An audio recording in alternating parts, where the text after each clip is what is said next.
to, itong trimmer na to. In-adjust ko siya into 3.3 volts. Okay? Tapos nilagyan ko na lang ng DC adapter. Instead na dito kayo sumaksak ng power, dito na. Kasi ito na yung new buck converter niya. Okay? So dito na tayo sasaksak.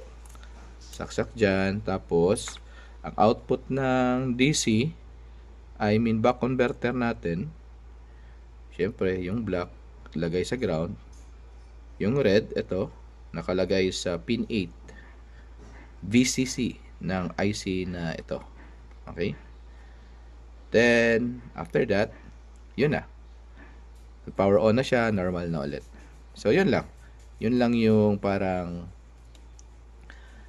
ginawa ko sa itong pag-repair ng board ng Ruigi Pro.